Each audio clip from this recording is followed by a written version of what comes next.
I was in pain and didn't know where it was going to go or what was going to happen. That is because a broken elevator may sound like a simple inconvenience to you, but to some folks living in a Canton apartment building, it left them stranded.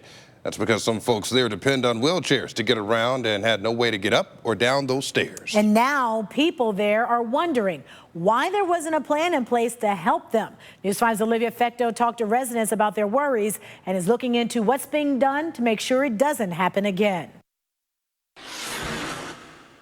This building was last inspected by the Department of Housing and Urban Development in April 2018, and at that time HUD says there weren't any issues. The field director for HUD's Cleveland office says it's not a property about which the agency ever gets complaints.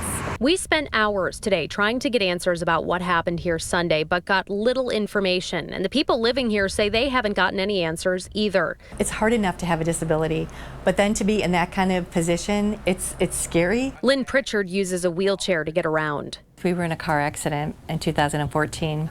It left me paralyzed and left him permanently disabled. She was among the residents here at Canton Towers, stuck on the building's main floor when the elevator stopped working yesterday afternoon. The building's other elevator has been out of service for scheduled replacement. I was in pain and didn't know where it was going to go or what was going to happen, and nobody had any answers. Building management directed us to speak with the corporate office, and Pritchard says her calls to the company didn't get her anywhere. The elevator ordeal didn't end until after 2 this morning when firefighters moved her back to her 5th floor apartment. Took me out of my chair, put me in that chair, and then took me up the 5 flights of stairs. That's scary, you know, you try to be independent and then something like that happens. Each night, Pritchard has to be moved from her chair to her hospital bed using a Hoyer lift, and that equipment takes up an entire bedroom on its own. She and her husband have asked to move to a lower floor unit, but there aren't any 2-bedroom apartments available. Pritchard says even though the elevator is fixed now, she's worried about what will happen if it breaks down again, and says building management needs to have a plan. How do I get down, or how do I get up? Or, you know I'm in a wheelchair.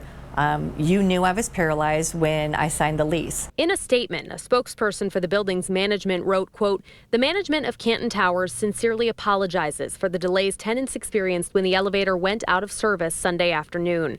Resident safety is our top priority, and personnel were dispatched immediately to the property, and the fire department was called to extract residents trapped in the elevator within a half hour of the first report."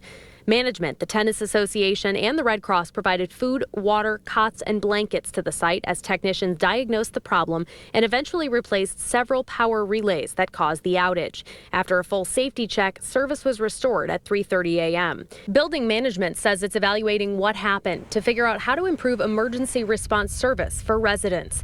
Olivia Fecto, News 5.